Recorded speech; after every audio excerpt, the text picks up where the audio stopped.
Amis internautes, n'oubliez pas de liker, de vous abonner et de cliquer sur la note de notification pour ne rien rater. Nouvelle semaine, chers internautes, ravi de vous retrouver dans le Grand Zoom. Entre grands chantiers d'infrastructures, actualités éducatives, énergie, action sociale, justice et faits sécuritaires, l'actualité de ce lundi 18 mai 2026 est particulièrement dense au Bénin et dans la sous-région. Bienvenue dans le Grand Zoom de Bell TV, votre rendez-vous d'analyse et de décryptage des faits qui font le Bénin, l'Afrique et le monde.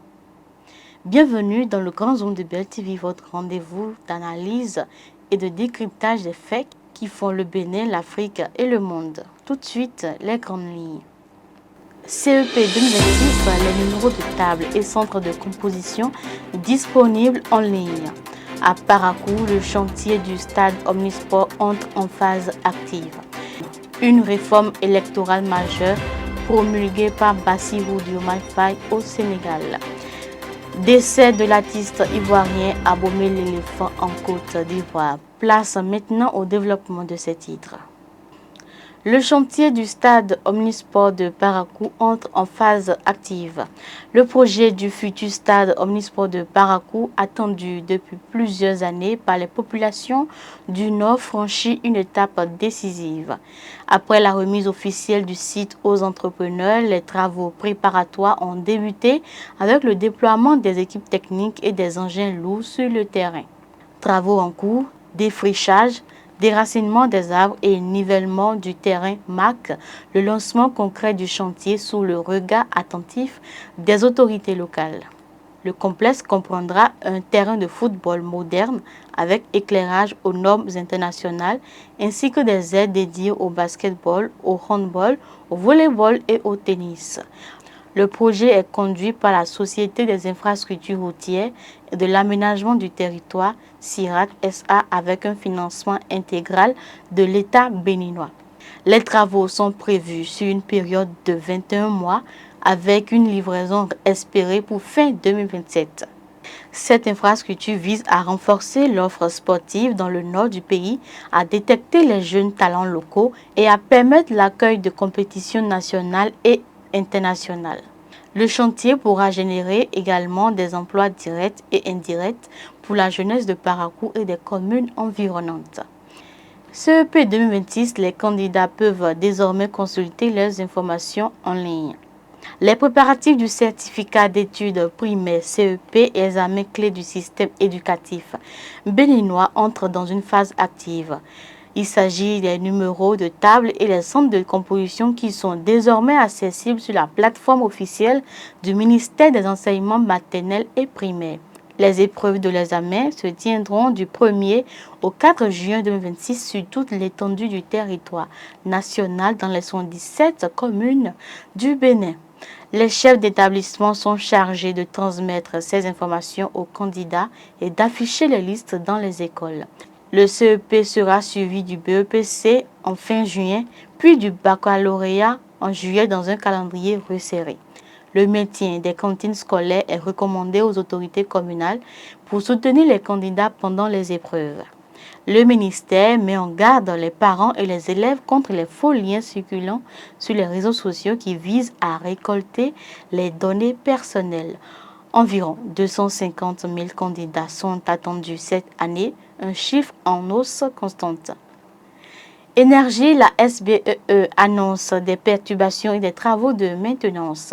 La Société béninoise d'énergie électrique SBEE informe ses abonnés des perturbations à venir et des incidents en cours.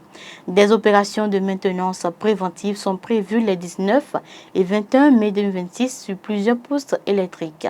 L'objectif est d'améliorer la qualité et la fiabilité du service électrique à moyen et long terme en remplaçant les équipements obsolètes. Plusieurs zones sont impactées, notamment les quartiers de Cotonou, Abomey-Calavi et certaines communes de l'intérieur seront concernées par des coupures temporaires généralement entre 9h et 17h. Les populations sont donc invitées à prendre leurs dispositions. La SBEE reste joignable via son numéro vert 113 02 totalement gratuit pour toute information complémentaire ou signalement de panne. Des coupures imprévues ont déjà été enregistrées à Peunko dans le département de l'Atakora et dans la zone industrielle de Skoagbeto à Cotonou où les équipes sont mobilisées pour un rétablissement rapide. La SPEE présente ses excuses aux usagers pour les désagréments causés et les remercie de leur compréhension. Projet Aquaben, une réponse concrète à la pénurie d'eau potable dans le plateau. Une initiative sociale majeure a été lancée dans le département du Plateau pour lutter contre les maladies hydriques. Il s'agit du projet Aquaben, officiellement lancé à Sakété par l'ONG CASSAD, Centre d'action pour un développement durable, en partenariat avec les autorités locales. L'objectif, c'est de fournir de l'eau potable aux populations à travers la distribution de kits de purification individuelle adaptés aux besoins des ménages. Les bénéficiaires sont notamment les femmes des communes d'Ifangny, Sakété et Pobé, premières touchées par la corvée d'eau et les maladies liées à l'eau insalubre. 150 kits ont été distribués lors de cette première phase, permettant à environ 750 personnes d'accéder à une eau saine. Les bénéficiaires sont appelés à devenir des ambassadrices de l'eau saine dans leur communauté en formant d'autres femmes à l'utilisation des kits. L'enjeu sanitaire est de réduire la prévalence des maladies liées à l'eau, notamment la diarrhée, le choléra, la typhoïde, etc. et améliorer durablement les conditions de vie des populations. Une deuxième phase de distribution est prévue pour fin 2026 avec l'ambition de couvrir l'ensemble du département. Criette, nouvelle audience dans une affaire d'abus de fonction qui défraie la chronique judiciaire. Samuel Akinde Adekambi, chef du 12e arrondissement de Cotonou, a comparu ce lundi devant la Cour de répression des infractions économiques et du terrorisme, Criette. Il a plaidé non coupable et contesté fermement les faits d'abus de fonction qui lui sont reprochés, dénonçant un acharnement judiciaire. Le dossier a été renvoyé au 1er juin 2026 pour permettre à la défense de préparer ses moyens et de convoquer des témoins. L'élu local avait été interpellé début mai et placé en détention préventive à la maison d'arrêt de Cotonou dans l'attente de son procès. Il est soupçonné d'avoir attribué des marchés publics sans respecter les procédures légales et d'avoir détourné des fonds destinés à des projets de développement local.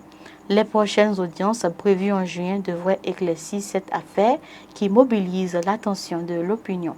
Ce procès est un test pour la moralisation de la gestion publique locale après plusieurs affaires similaires ayant impliqué des élus ces derniers mois. Au Sénégal, une nouvelle réforme électorale majeure promulguée par le président Bassirou Diomaye Faye. Le Sénégal franchit une étape importante dans l'évolution de son système électoral sous l'impulsion du nouveau président. Le président Bassirou Diomaye Faye a promulgué une nouvelle loi modifiant en profondeur le code électoral sénégalais après son adoption par l'Assemblée nationale. Changement clé, redéfinition des conditions d'inéligibilité et d'inscription sur les listes électorales avec une harmonisation des règles pour tous les candidats. Innovation majeure, introduction d'une durée limitée à 5 ans pour certaines interdictions électorales permettant à des personnalités politiques de se représenter après un délai raisonnable. L'objectif affiché garantit un meilleur équilibre entre la rigueur de la justice et la participation démocratique en évitant des exclusions définitives jugées disproportionnées. Elle s'applique également à certaines décisions antérieures, ce qui pourrait permettre à des opposants condamnés de retrouver leurs droits civiques.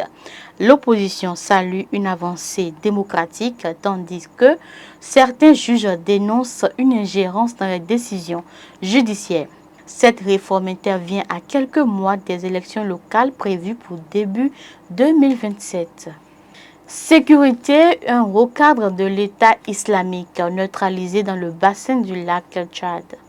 Une opération militaire conjointe a porté un coup significatif à un groupe djihadiste actif dans la région. Les forces spéciales des États-Unis et de l'armée nigériane ont mené une opération conjointe dans le bassin du lac Tchad, neutralisant un haut responsable de l'État islamique. L'information a été rendue publique par l'ancien président américain Donald Trump, actuellement en campagne électorale, via un communiqué relayé par ses conseillers.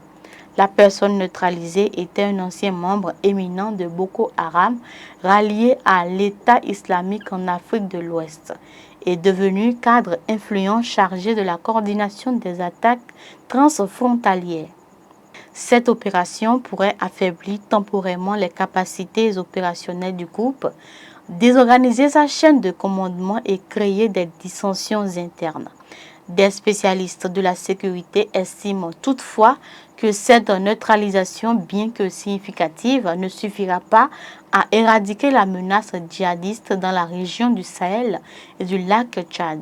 Les autorités nigérianes et tchadiennes ont salué cette coopération internationale tout en appelant à une vigilance accrue face au risque de représailles. Culture. Décès de l'artiste ivoirien Abomey l'éléphant. Le monde de la musique et de la culture ivoirienne est en deuil. L'artiste ivoirien Abomey l'éléphant, figure emblématique du coupé décalé du rap ivoire et de la musique populaire, est décédé des suites d'une longue maladie. Révélé dans les années 2000, l'artiste était connu pour ses titres festifs, ses textes engagés et son énergie scénique communicative. Il a marqué toute une génération de mélomanes en Côte d'Ivoire et dans toute l'Afrique de l'Ouest avec des tubes restés célèbres. De nombreuses personnalités politiques, artistiques et des milliers de fans lui ont rendu hommage sur les réseaux sociaux. Les dates des obsèques n'ont pas encore été communiquées par la famille. Abomey l'éléphant laisse derrière lui une œuvre riche, un vide immense dans le paysage musical ivoirien.